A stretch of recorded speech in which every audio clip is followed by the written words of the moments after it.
반갑습니다. 컴팩트하고 임팩트 있는 51통합과학원의 박소연입니다. 자, 오늘 2단원의 마지막 시간이거든요. 그래서 우리가 이 실력 향상 문제들을 탈탈 털어서 마무리를 잘 하면서 2단원을 잘 떠나보내보려고 합니다. 자, 그럼 우리는 지난번에 24번까지 풀었던 기억이 있단 말이에요. 그래서 우리는 25번부터 시작해 보겠습니다. 페이지는 75페이지 25번이죠. 중요 표시가 붙어있는데 문항 자체는 굉장히 심플하게 생겼습니다. 그래서 물어보는 바는 이거죠.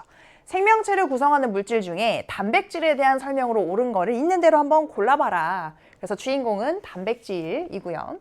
그래서 이 단백질의 단위체는 아미노산이다. 이게 기억보기입니다. 어때요? 맞죠? 그래서 여러분들이 앞으로 그래도 아미노산 정도는 구조를 좀 그릴 수 있었으면 좋겠어요. 그래서 아미노산의 가운데는 누가 있고? 탄소가 중심이 있고 탄소는 4개의 결합을 최대로 할 수가 있다고 했죠. 그래서 한쪽에는 아미노기라고 해가지고 NH2가 존재하고 반대쪽에는 COOH라는 카복실기가 존재를 하게 됩니다. 그리고 밑에는 수소가 하나 공통적으로. 선생님 지금까지 그린 구조는 다 공통으로 아미노산들이 가지고 있는 구조고 위에 이 작용기 부분에 뭐가 오느냐에 따라서 아미노산의 종류가 20여 종으로 달라지게 된다 하는 거 공부한 적 있죠? 그래서 이렇게 생긴 아미노산. 그리고 이 단백질, 니은 단백질은 효소, 호르몬, 근육의 주성분이냐? 뭐 그렇습니다. 여기다 하나 정도 더 추가를 하자면 면역 단백질이라고 할 수 있는 뭐 항체 같은 것들도 좀 알아두면 좋겠죠. 그래서 이런 것들. 그래서 보통 단백질로 이루어진 것들 중에 히읗으로 시작하는 애들이 많단 말이에요. 효소, 호르몬, 항체, 뭐 헤모글로빈 뭐 이런 애들이 있는데 그래서 이런 것들이 주 성분이 됩니다. 맞고. 그 다음에 디귿, 아미노산의 수. 이 아미노산이 몇 개가 연결이 되느냐. 그 다음에 첫 번째에 오는 아미노산과 두 번째에 오는 아미노산, 뭐 세 번째 자리에 누가 오느냐. 이런 것들. 그래서 이 20종류 중에 누가 첫 번째, 두 번째, 세 번째 자리에 오느냐랑 전체적인 길이 이런 것들 그런 거에 의해서 다른 형태의 단백질이 합성이 될 수 있다. 다 다른 종류의 단백질이 만들어질 수 있다. 이런 의미죠. 그래서 디귿도 맞는 내용이 되겠습니다. 그래서 기억, 니은, 디귿 답은 5번인 문제. 그 다음에 26번입니다. 26번은 지금 보니까 두 개의 단위체가 결합하는 그런 과정을 나타낸 건데 여기서 생명체를 구성하는 단백질에서 이렇게 문제에서 얘기를 해주고 있습니다. 그래서 얘도 주인공은 지금 단백질인 상황이다. 그럼 우리가 방금 전에 정리를 하기로 단백질의 기본 단위는 이름이 뭐였어요? 기본 단위체 이름이 바로 아미노산이었단 말이에요. 그래서 얘도 아미노산이고 얘도 아미노산이죠. 뭐 그 아미노산의 종류가 같을 수도 있고 뭐 다를 수도 있다. 뭐 그런 건데 두 단위체가 만나서 A라는 결합이 만들어진 상황입니다. 우리가 이 결합의 명칭을 외워야 되는 결합 중에 하나인데요. 바로 펩타이드 결합이라고 한다. 요렇게. 그러니까 우리가 더 큰 범위의 결합으로는 이온 결합과 공유 결합을 공부를 했잖아요. 그래서 이온 결합과 공유 결합은 정말 큰 종류의 결합의 명칭이고요. 그런 공유 결합들 중에 어떤 애들끼리 공유 결합했느냐에 따라서 명칭이 또 여러 개로 세분화가 됩니다. 그 중에 하나가 펩타이드 결합이라고 생각하시면 돼요. 이것도 공유 결합인데 누구가 만나가지고 어떤 형태의 결합을 이루느냐 그거에 따라서 명칭이 하나 더 붙은 것이다. 자, 그래서 보기 기억에 단위체는 뉴클레오타이드인지 물어봤습니다. 아니죠. 아미노산이죠. 뉴클레오타이드는 뭐의 단위체예요? 요거는 DNA, RNA 같은 핵산을 구성하는 단위체예요. 그래서 잘못됐다. 그 다음에 니은 가 과정, 그러니까 두 개의 아미노산이 결합해서 펩타이드 결합이 만들어지는 과정에서 물이 빠져나오는지 물어봤습니다. 어때요? 배운 적이 있던가? 그쵸? 선생님이 설명했잖아요. 얘네 둘이 지금 모든 결합을 다 하고 있는 상태야. 각각의 아미노산이. 근데 지금 나랑 쟤랑 손을 잡아야 돼? 근데 내 빈손이 없는데 지금 뭘 들고 있어. 그럼 어떻게 된다고? 내가 들고 있던 거를 놓고 손을 비운 상태에서 잡아야 된다고 했잖아요. 그래서 그 들고 있던 걸 놓으면 물이 한 분자 빠져나오게 된다.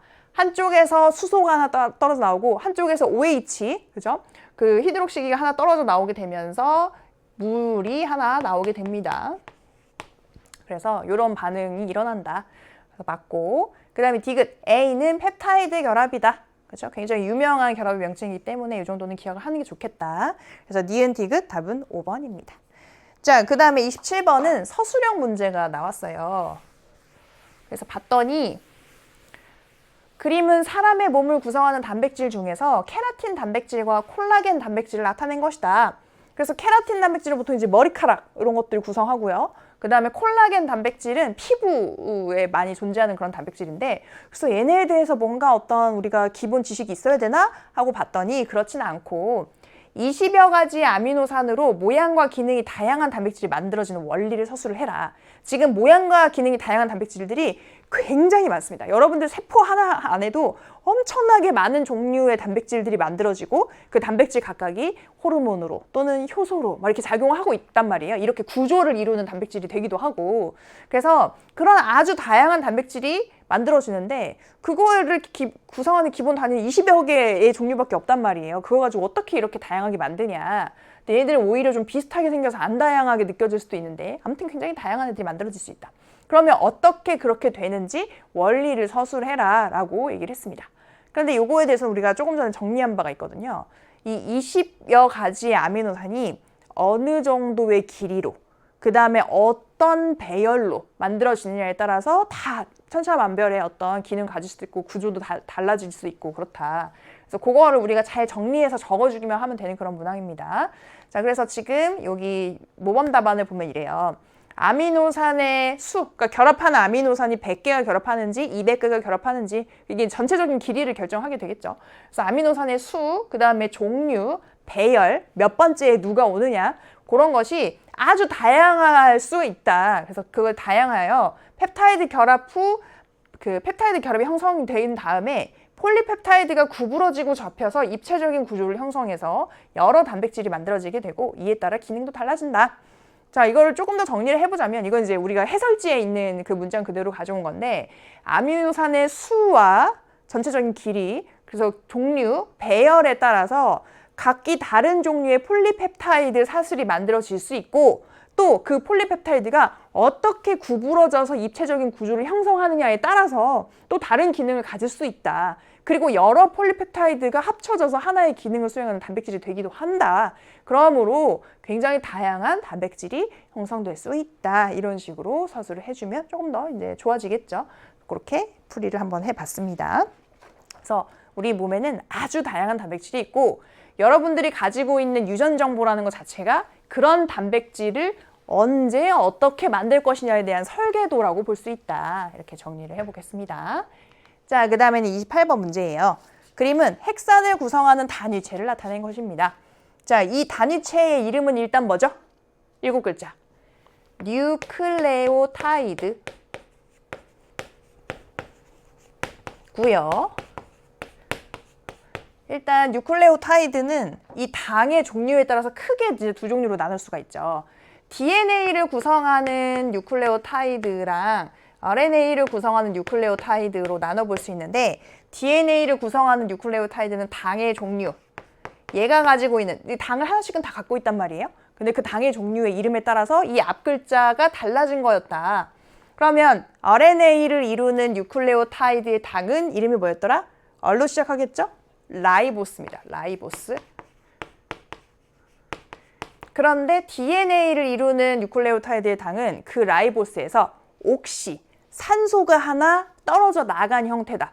그래서 디옥시, 옥시가 하나 없어졌어요. 딜리트 됐어요. 디옥시 됐어요. 그래서 디옥시 라이보스라고 부르는 그런 종류의 당이다. 근데 이렇게 이름이 아주 어렵게 생겼어도 사실 포도당 같은 친구다. 그 당이죠, 당. 포도당 같은 친구인데 그냥 포도당 친척이다. 친척. 그래서 이름이 좀 외국계인 친척이다. 이렇게 생각하면 된다고 했습니다. 그리고 각각의 뉴클레오타이드가 가질 수 있는 염기의 종류도 조금씩 달랐는데 DNA 같은 경우에는 아데닌, 구아닌, 사이토신하고 한 가지 더 타이민이 올 수 있다고 했고요. 그 다음에 RNA 같은 경우에는 아데닌, 구아닌, 사이토신까지는 공통인데 타이민이 올 수 없고 유라실이 오게 된다. 이렇게. 그래서 이 당의 종류만 가지고도 이거 DNA를 이루고 있는지 RNA를 구성하고 있는 뉴클레오타이드인지 구분할 수 있고 그 다음에 염기가 어떻게 구성되어 있는지만 봐도 사실은 알 수가 있다. 뭐 A, G, C, C, T 이렇게 돼 있으면 그거는 DNA라는 뜻이고 A, U, C, G, U 뭐 이렇게 U가 포함되어 있으면 그거는 RNA라는 뜻이다. 이렇게 알 수 있는 거예요. 그래서 이런 배경 지식을 바탕으로 해서 이제 문제를 풀면 되는데 보기 기억에 RNA의 당은 디옥시라이보스냐? 아닙니다. 이 앞 글자를 기억하세요. D가 붙었으면 이거는 DNA를 구성하는 그런 당이다. 이런 내용이죠. 그래서 RNA니까 얼로 시작하는 라이보스. 그래서 기억이 틀렸고. 니은 DNA의 염기는 세 종류냐? 아니죠.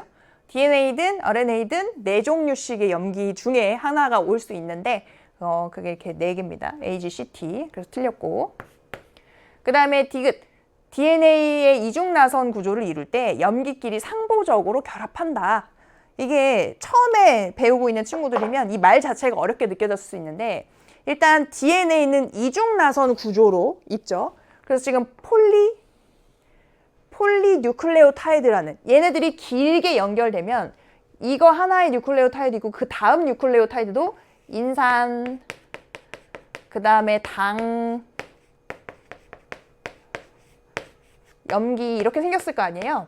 그럼 뉴클레오타이드들끼리 아까 아미노산들끼리 연결이 됐던 것처럼 얘도 요렇게 이렇게 연결이 되면서 쭉쭉쭉쭉 길어지는 거거든요. 그렇게 만들어진 걸 우리가 한 가닥의 폴리뉴클레오타이드라고 하는데 RNA 같은 경우에는 그 한 가닥으로 그냥 단일 가닥으로 존재하는 거고 DNA는 그렇게 생긴 폴리뉴클레오타이드 두 개가 마주보고 있는데 얘네들이 마주보는 염기들끼리 상보적인 어떤 결합을 하게 됩니다. 요렇게 서로 마주보고 결합을 하거든요.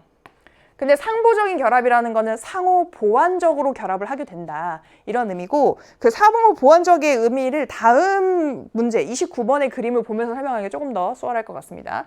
그래서 상보적으로 결합한다라는 게 맞는 표현이고요. 그 상보적인 결합은 A와 T가 상보적으로 결합을 하게 돼요. 그 다음에 C와 G가 항상 서로 마주보고 결합을 하게 됩니다.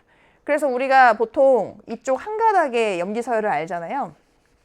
예를 들어서 이쪽에 쭉쭉 A, G, G, C, T, A, G 이런 식으로 이렇게 염기서열이 있으면 건너편에 있는 서열도 자동으로 알게 됩니다. 왜? 항상 이 규칙으로 서로 마주보고 있거든요.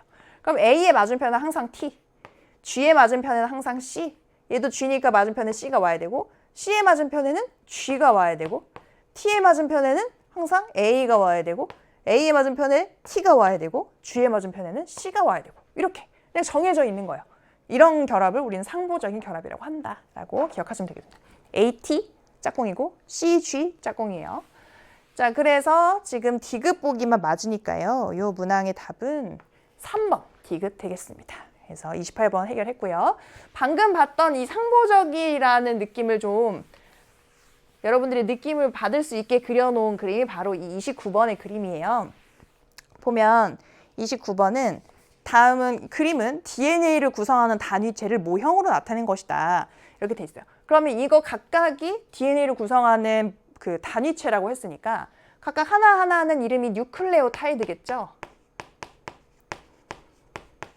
이렇게.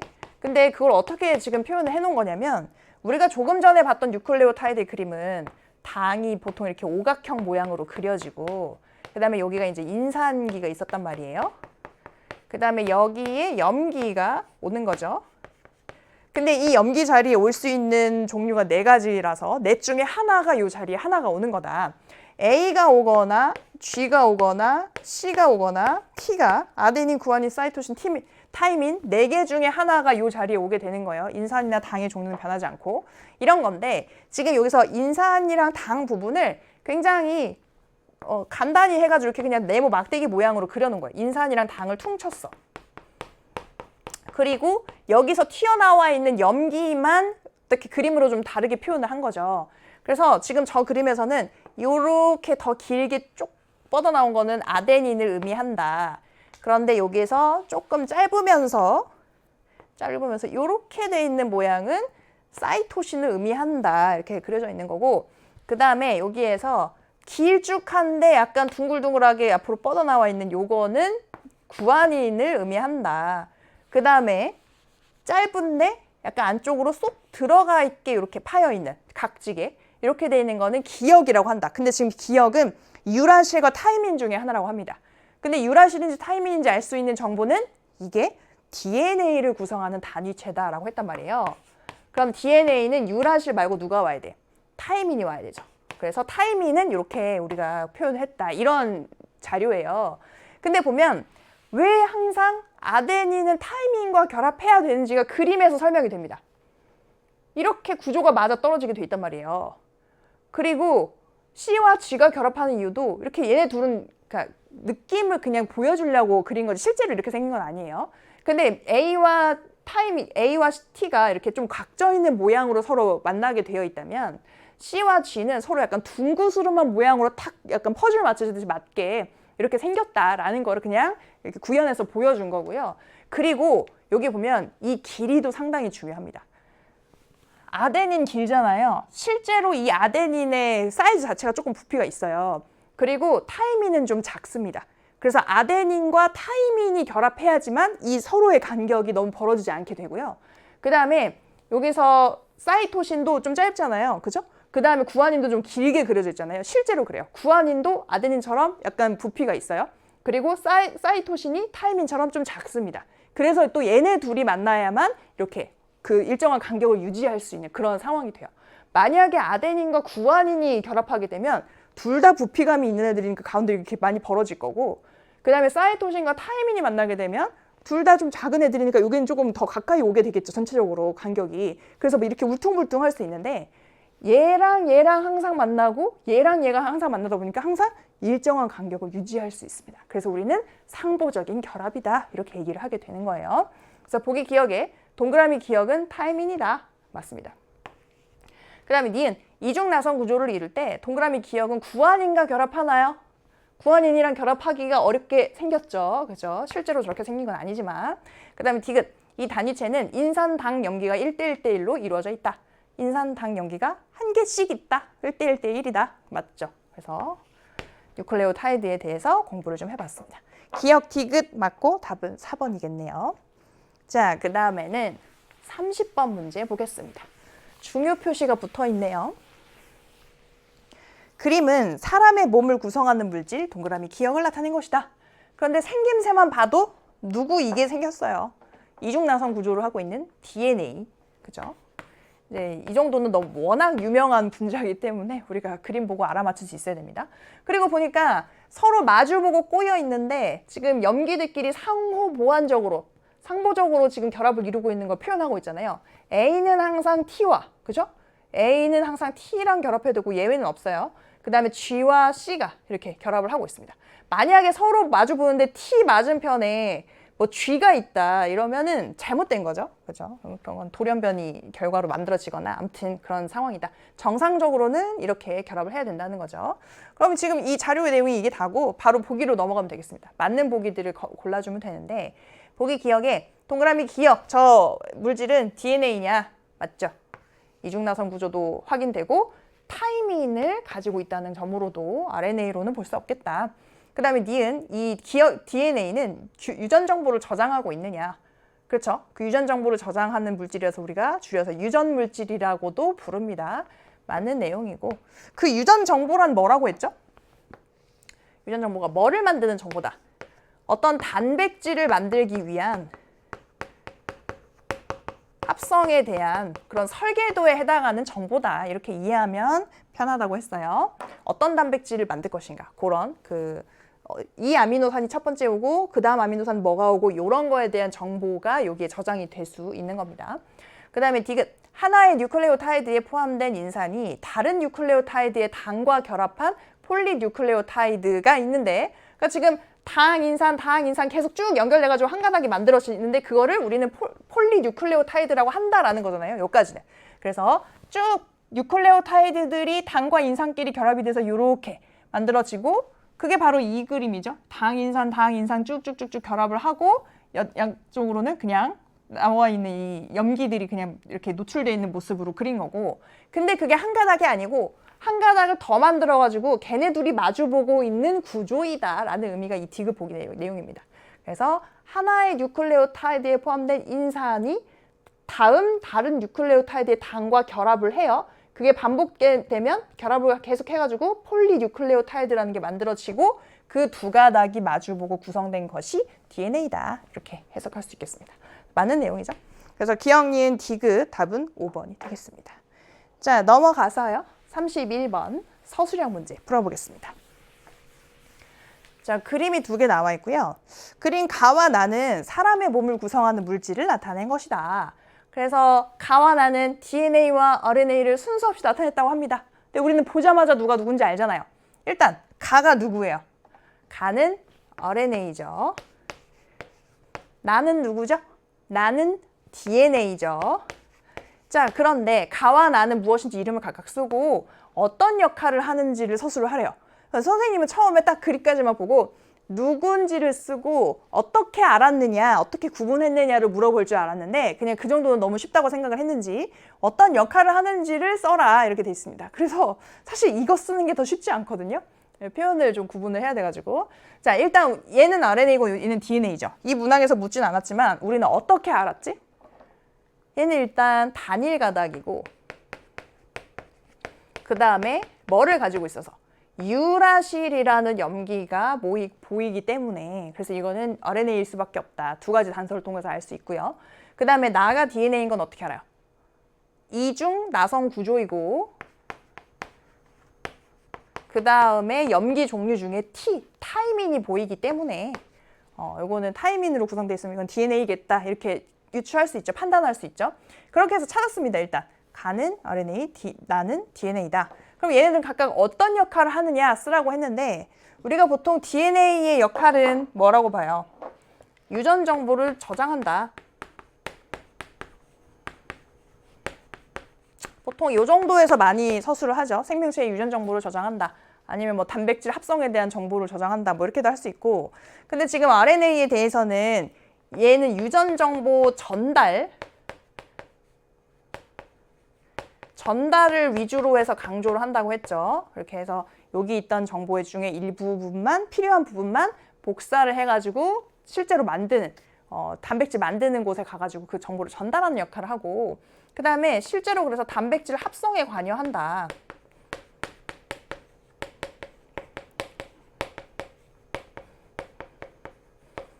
그런데 이 관여라는 표현이요. 여러분들이 앞으로도 많은 공부를 하겠지만 굉장히 범위가 넓은 표현입니다. 선생님이 여러분들의 인생에 지금 관여를 하고 있을까요? 선생님이? 관여를 하고 있죠. 어떤 식으로든. 여러분들이 선생님의 강의를 듣고 있다면 관여를 하고 있다고 볼 수 있어요. 관여의 범위는 아주 넓다.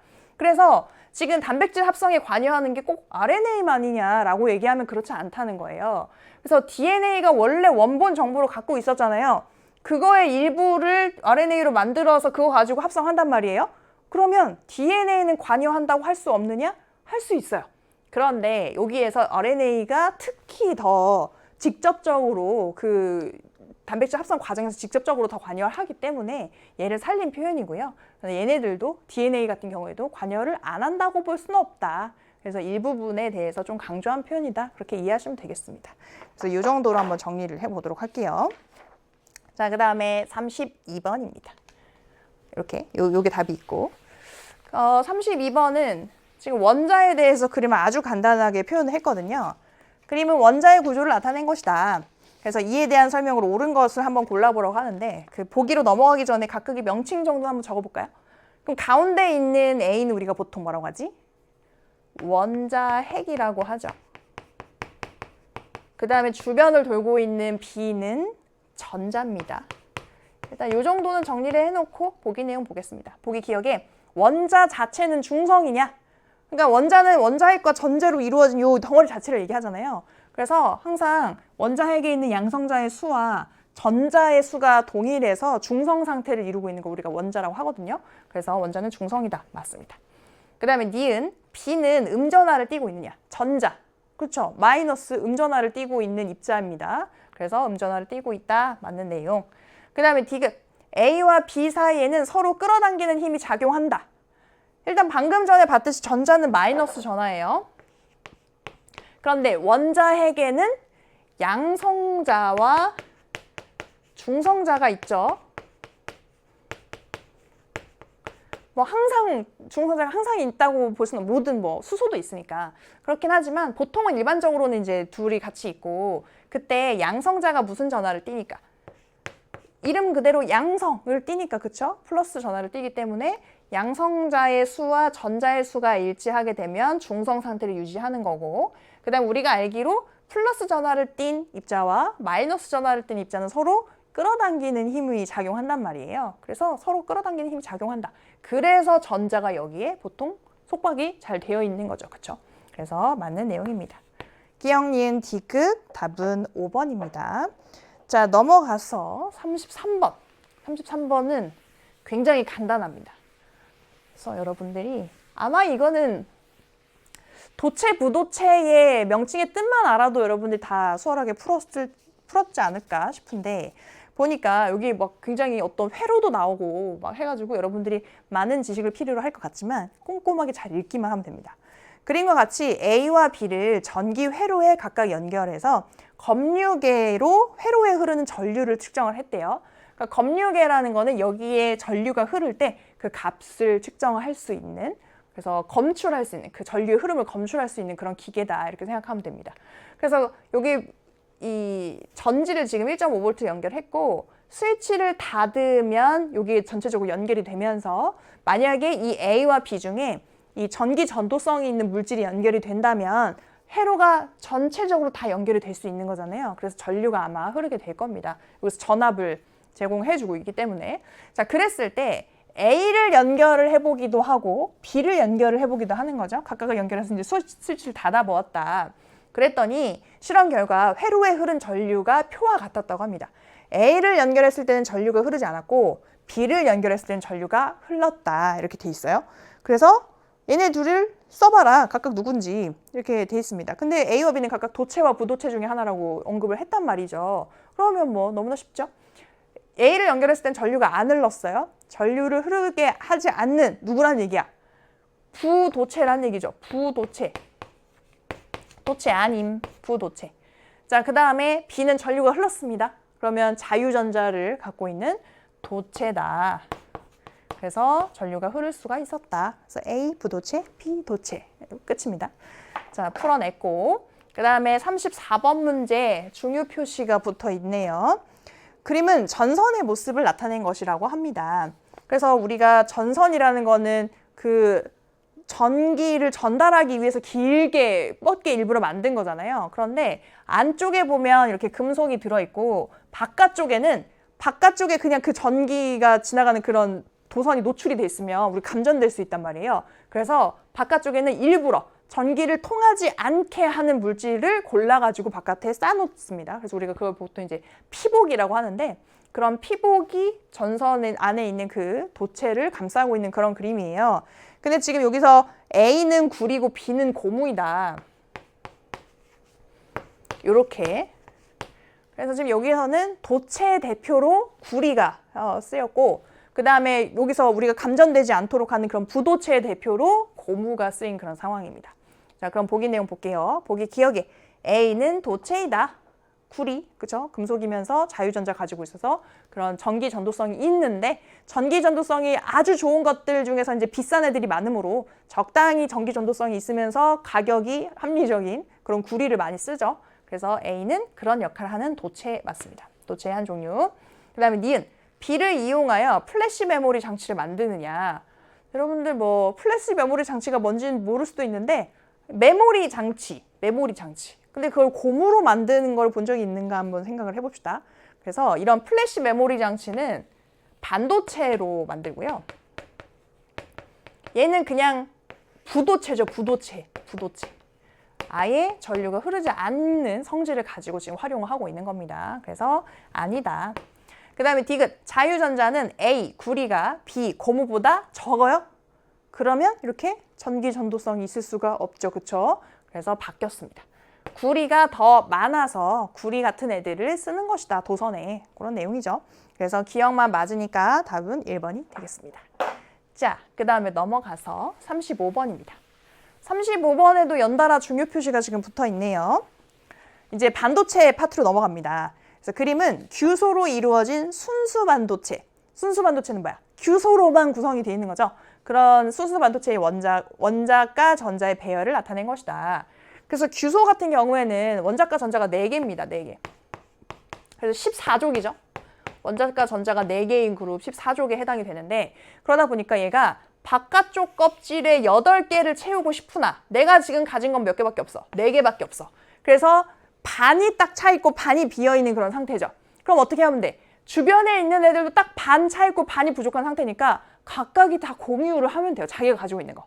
그래서 양쪽에 4군데에 있는 애들과 하나씩 서로 내놓고 공유를 하면 나도 8개 채워진 느낌, 너도 8개 채워진 느낌, 너도 8개 채워진 느낌으로 안정하게 그런 전자 껍질을 채울 수 있다. 그런 내용입니다.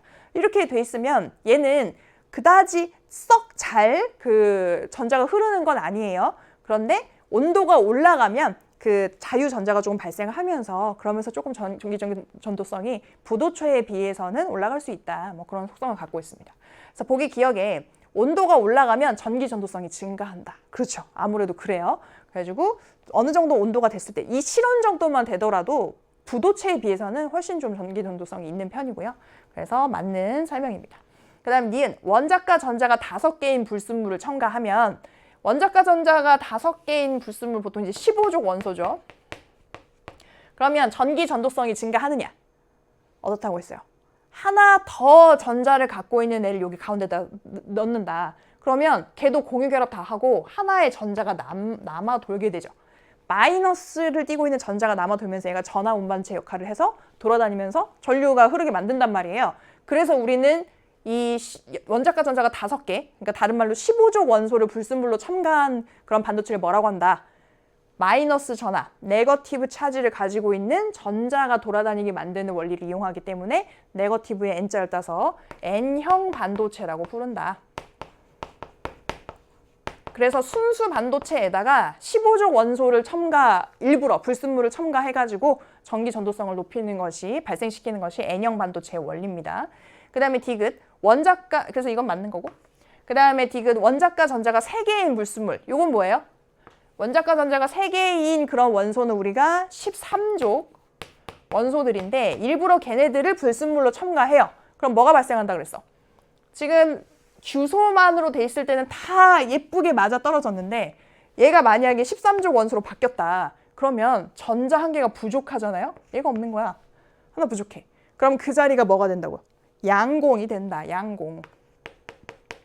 실제로는 빈자리인데 그 자리로 자꾸가 전자가 딸려오는 어떤 그런 속성을 갖고 있어서 플러스 전하를 띈 것처럼 그 취급이 되죠. 그래서 포지티브 차지의 앞글자 P를 따가지고 P형 반도체라고 부른다. 요렇게 양공이 생기는 그런 경우에. 그래서 그런 전기 전도성이 감소해요? 아니에요. 그럴 때도 그 자리로 옆에 있는 전자들이 자꾸 이동한단 말이에요. 그런 전하의 흐름을 우리는 전류가 발생한다고 하잖아요. 전기 전도성이 높아집니다. 그래서 N형 반도체든 P형 반도체든 일부러 불순물을 첨가해서 방식은 조금 서로 반대라고 할 수 있지만 전기 전도성을 증가시키는 그런 결과를 낳게 됩니다. 그래서 기역과 니은만 맞으니까 답은 3번이 되는 그런 답이 되겠고. 자, 그 다음에는 36번입니다. 서술형 문제인데요. 보니까 그림은 규소로 이루어진 물질에 인을 첨가했다고 합니다. 그래서 지금 가운데 인이 하나 들어갔는데 우리가 만약에 인이 원자 번호가 몇 번인지 얘가 몇 쪽인지 모른다고 하더라도 그림을 한번 들여다본단 말이에요. 그랬더니 다 이렇게 공유결합을 사방팔방 예쁘게 하고 뭐가 하나 남아요? 전자가 하나 남았다. 이렇게 그려져 있죠.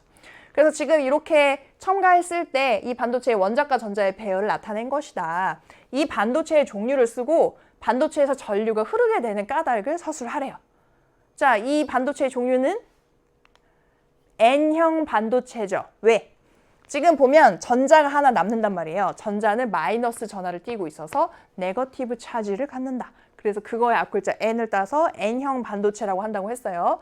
일부러 전자 하나가 남게 15족 원소를 써서 원자과 전자가 하나 더 많은 15족 원소를 써서 이런 현상을 만들어내는 거라고 했죠.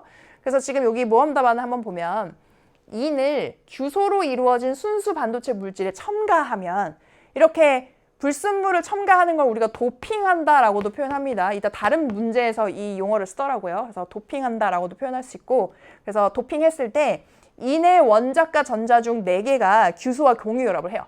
일단 얘는 원자과 전자가 5개 있는 애인데 4개는 다른 애들이랑 지금 공유결합을 하고 있어요. 하나 남았다.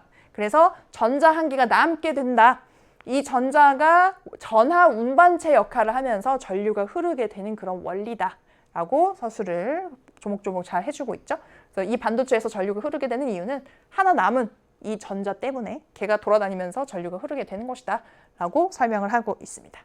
자, 그 다음에는 37번으로 넘어가 볼게요. 자, 37번은 지금 다이오드에 대해서 지금 문항이 나왔거든요.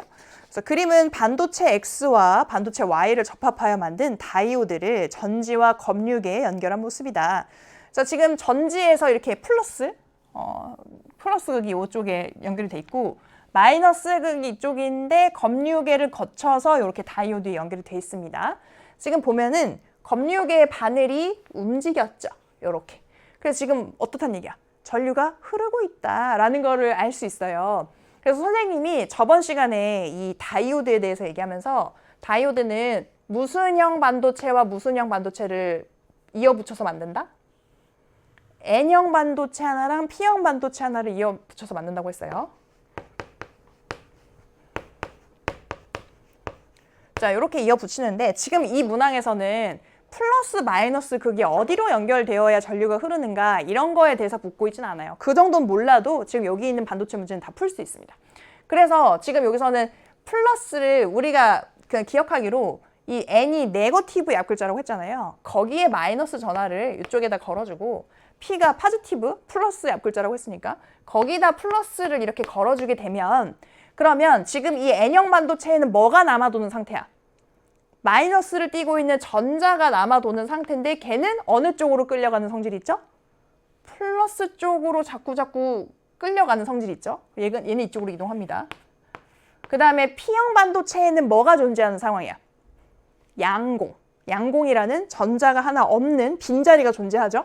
근데 그거는 약간의 이제 플러스를 띠고 있는 그런 속성이 있기 때문에 그 비어있는 자리는 계속 전자가 이쪽으로 채우게 되면서 그 빈자리는 일로 밀려나거든요. 그래서 이쪽으로 이동하는 것처럼 돼요. 그러면서 지금 전류의 흐름이 발생할 수 있다. 근데 만약에 플러스 마이너스 극을 바꿔서 연결을 하게 된다면 이쪽이 플러스, 이쪽이 마이너스로 바꿔서 연결하게 되면 여기 N형 반도체에서 남아있던 그 전자는 플러스 쪽으로 일로 이동을 하겠죠?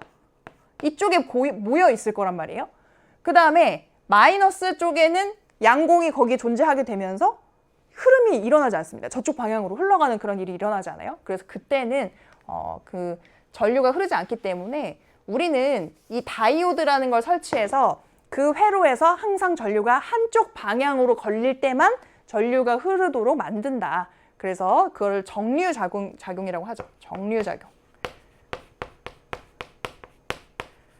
만약에 이쪽 방향으로 번갈아서 전류가 흐르더라도 한쪽 방향으로만 흐르게 그거를 정리해주는 그런 흐름을 잡아주는 정류작용을 할 수 있는 그런 속성이 있다. 그래서 그걸 우리가 이용한다라는 것까지는 이해하시면 됩니다. 그래서 보기 기억에 반도체 X는 순수 반도체냐. 그러니까 지금 어느 쪽이 N형이고 어느 쪽이 P형인지까지는 몰라도 되는 상황이에요. 대신에 이 두 개의 반도체는 둘 중에 하나는 N형일 거고 둘 중에 하나는 P형일 거 아니에요. 그러면 그거 자체는 순수 반도체가 아니죠. 일단 N형이든 P형이든 일부러 불순물을 첨가한 종류의 반도체이기 때문에 순수 반도체는 아니다라는 그런 용어 정리입니다. 그래서 X도 Y도 순수 반도체는 아니다. 불순물 반도체인 N형 또는 P형 반도체이다. 그 다음에 니은 반도체 Y는 불순물을 도핑하여 만들었다. 지금 도핑이 나왔죠. 그렇죠? 그래서 불순물을 일부러 첨가한 불순물 반도체의 종류에 해당이 된다. 맞습니다. 그 다음에 디귿, 전지의 극을 바꾸어 연결하면 전류가 흐르지 않겠죠. 조금 전에 설명한 것처럼. 그래서 지금 연결되어 있는 상태로는 검류계 전류가 지금 검출되고 있는데 반대로 연결을 하게 되면 흐르지 않을 겁니다. 그래서 한쪽 방향만 흐르도록 만들어주는 그런 성질이 정류작용이다. 그래서 니은, 디귿 맞으니까 답은 4번이 되겠습니다. 자, 넘어가 볼게요.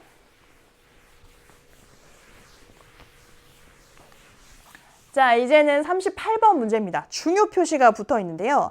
그림은 반도체로 만든 소자를 나타낸 것이다. 소자는 반도체를 가지고 만들어낸 전자 부품이라고 생각하면 되고 종류가 여러 가지가 있었습니다.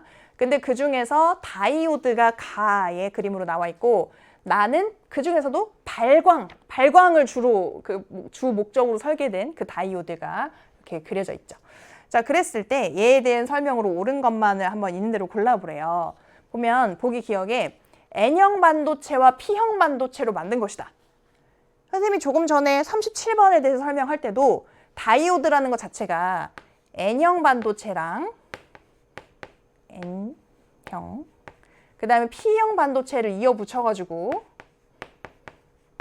걔네 둘에서 나오는 그런 성질을 이용해서 정류작용할 수 있는 그런 속성을 가진 것이 다이오드라고 했잖아요. 그래서 다이오드도 N형 반도체와 P형 반도체를 만든 거고 발광 다이오드는 어떨 것 같아요? 얘도 다이오드 종류잖아요. 얘도 똑같습니다. N형 반도체와 P형 반도체를 이어 붙여서 만든 건데 그런데 지금 여기서는 애들이 이동하면서 에너지 차이가 발생하면서 보통 그냥 다이오드는 열 에너지로 그만큼 방출되는 경우가 많은데 발광 다이오드는 그 에너지만큼을 빛으로 전환하는 속성을 빛으로 최대치로 전환하도록 그런 물질들을 첨가를 해서 만들거든요.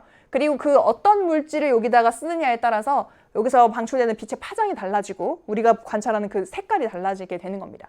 그래서 그 색깔도 지정해서 만들 수 있다. 그래서 아무튼 그 원리 자체는 N형 반도체와 P형 반도체로 만들어서 그 에너지 차이를 이용한 것이 바로 이 발광 다이오드입니다.